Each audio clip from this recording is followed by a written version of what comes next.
Ilan lamang namin tayo? 60-49, 11. Idol! Ano yung score? 49? Okay, 11 lang natin. Oh, level lang mo natin, kanila bola. Wala akong pulsa. Oh, meron si Japet. Sige. Okay, ganito kapatid. Ganito lamang tayo na 11. Ididiin natin yung lamang, hindi tayo magpapakamala. Okay. Oo, walang pahinga. Pag tao yan, pag di ko kaya ng ISO, hingi ako ng pick and roll. Tapos yung nasa corner, pop out para open safety na yan. Yun sa akin, cut lang ako ng cut sa gitna. Same pa rin, ganun pa rin. Mamaya tayo mag-sub during the game. GTV.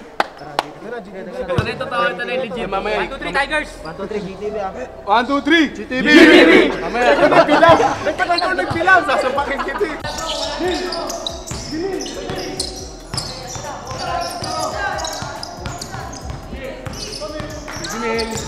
Oh!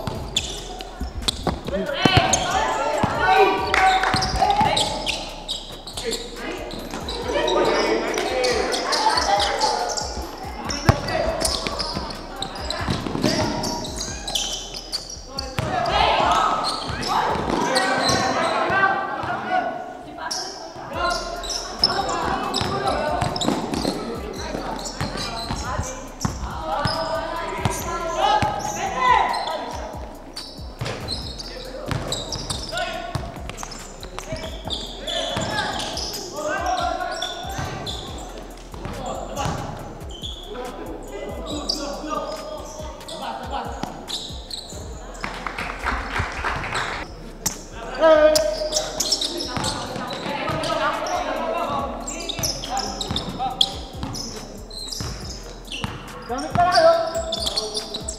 Hey, first time! Big! First time!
Trap sila doon sa baba, di ba?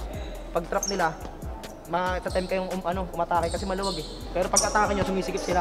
So gagawin natin, pag lagpas, set lang ulit. Bigyan lang ulit sa point guard, set lang ulit. Wala tayong pilit. Bibigyan naman sa inyo pag open. Wala tayong pilit sa depensa, ganun ulit. Ayun, ISO. Pare-pares na naman yung play nila. Point guard lagi, point guard.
Okay.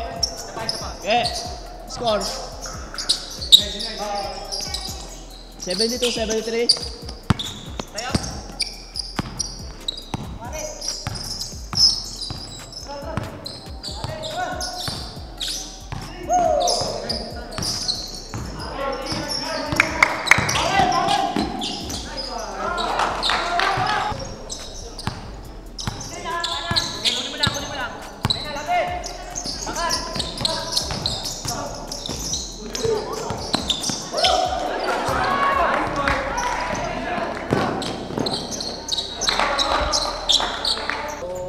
Tayo opensa, high pick tayo. Mas magaling tayo mag-ISO dyan. Ha? Smooth ako sa pick. Tapos pag-pick pag nakawala ng isa, yung iba, huwag kayo tutunga nga. Pag nakita nyo yung opportunity, pick ulit kayo. Ha? Tapos pag may tumira, try natin compress tayo sa gitna. Kasi Oo. nakakapulot yung mga Oo, kalaban. para hindi sila makapulot. Yung effect yung ginawa natin kanina. Sige. Cut ka lang pag ano.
Fast break. Okay, 1-2 tayo. Napainom tubig. Ano, pangalan na ito?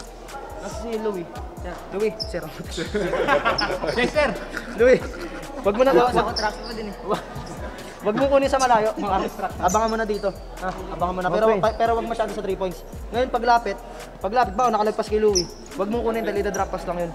Hayaan mo lang. Yung habol, kung kaya na lang habulin, ito na lang ibabaw ang habol para mas madali. Pre, habulin niyo yung gitna, pre, close nyo. Para habulin namin yung ring backdoor sa ginto. Hindi, pag may hinahabol, basta tapat-tapat lang pag may hinahabol kasi may malilibre. Enough.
Okay, zone na tayo ngayon, zone na kasi ganito ginagawa, okay? Kasi kanina 1-2 tayo. Pag binigay dito, ini-screen na lang na ito, wala na eh. So zona tayo ngayon ha, zona. Try natin zona. Pag di nag-effective, 1-2 ulit pero habol.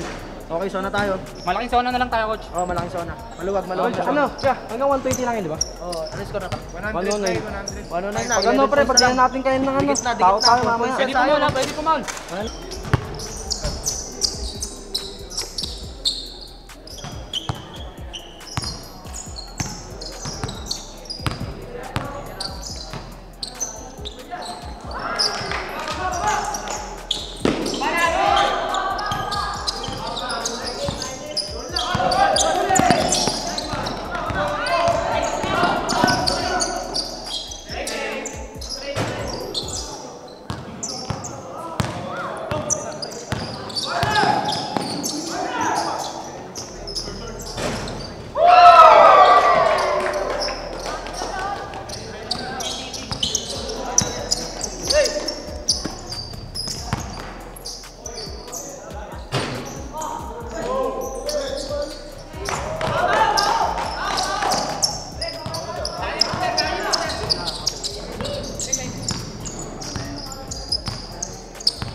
Galaw!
lang yan.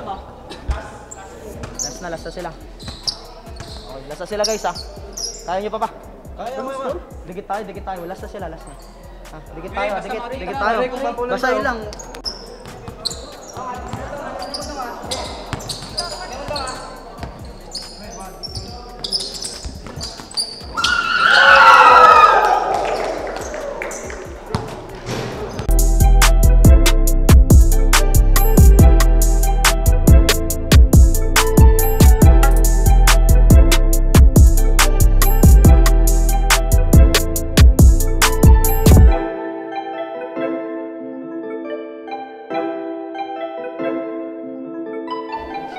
Tara.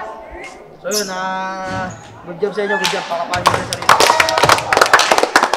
Wala talagang ganun na kumapit naman tayo hanggang dulo kasi talagang pag end game, ano tayo, nagko-collapse tayo. Pero ayos lang yan. Yung bench natin kasi, ilan lang tayo. Kumpara sa kanila, tila nasa 40 sila tayo. Tila 10 lang ata. So, kailangan natin magdagdag pa ng players para sa mga ganitong laro. Pero ganoon pa man, ganda pinakita nyo. Ganda lang, para sa lahat to. Para sa lahat to Pag di kayo nagagamit, di kayo napapasok, cheer up pa din. Ngiti, palakpakan nyo yung mga kampi nyo. Kasi pag di kayo napapasok, kulitan, higa, kung ano-ano ginagawa nyo. Pag di kayo pinapasok, suporta pa din. Pag nandiyan kayo, pag nakaupo kayo dyan, suporta pa din. Kasi pag kayo naman yung pinasok, ganun din naman gagawin ng kakampi nyo Kasi naglaro sila dyan, makashoot, nakahiga, naglalaro, kung ano ginagawa. Suporta tayo, Sinabi ko naman sa inyo yun na sa mga ganitong laban, talaga hindi ko kayo kaya ipasok natin. Kasi onting pagkakamali, pwede tayong mabaliktad ng momentum. Pero still, first to third quarter, dikit yung laban. Fourth quarter lang talaga tayo naiiwan. Ayun lang, next sa mga laro natin, kahit sa mga half-court, pag naglaro yung team natin, supportahan nyo. Paramdam nyo yung supporta nyo. Brotherhood tayo dito, hindi tayo hindi tayo magkakakampi lang. Yung magkakakampi ngayon, nagsusuportahan yun tayo, halos araw-araw tayo magkakasama. Ayun yung supportahan yung mga kampi nyo Okay? Yung pag nakikita nyo silang pagod na pagod, tapos pag nakashoot sila, di kayo may ginawa sila maganda, pumalak pa kayo, ang laking boost up sa kanila nun. Pero kung pagod na sila, tapos, nagkamali pa sila, di kayo may nagawa sila maganda, pero nakikita nila kayo dyan, nakatungangan kayo, wala kayong ginagawa, naglalaro pa kayo, kung ano yung ginagawa nyo. Mas lalo sila mapanghinaan ng loob nun. Ang laron to, ang basketball, hindi lang puro physical to. Utak, damdamin, kasama yan. Ngayon, pagka mataas yung moral nyo, mas maganda yung mapapakita sa loob. Okay? Sa mga hindi nagagamit, darating din time nyo. Sinasabi ko naman sa inyo yan Darating din time nyo. Okay? So yun lang, GTV tayo, isa-isa. GTV, isang malakas isang malakas. Isang malakas, yung may pride, okay? Yung may pride manalo matalo, ayos lang. GTV 1, 2, 3! GTV!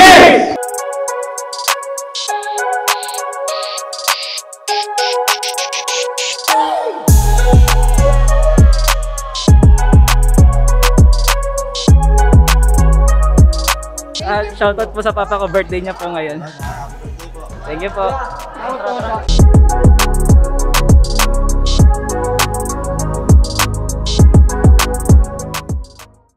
So yun guys, konting recap lang sa nangyaring laban namin, laban sa Guardian Angel Academy. So yun nga, sobrang ganda talaga na naging laban. Sabi nga ng coach nila, hindi nice game yung nangyari, talagang great game.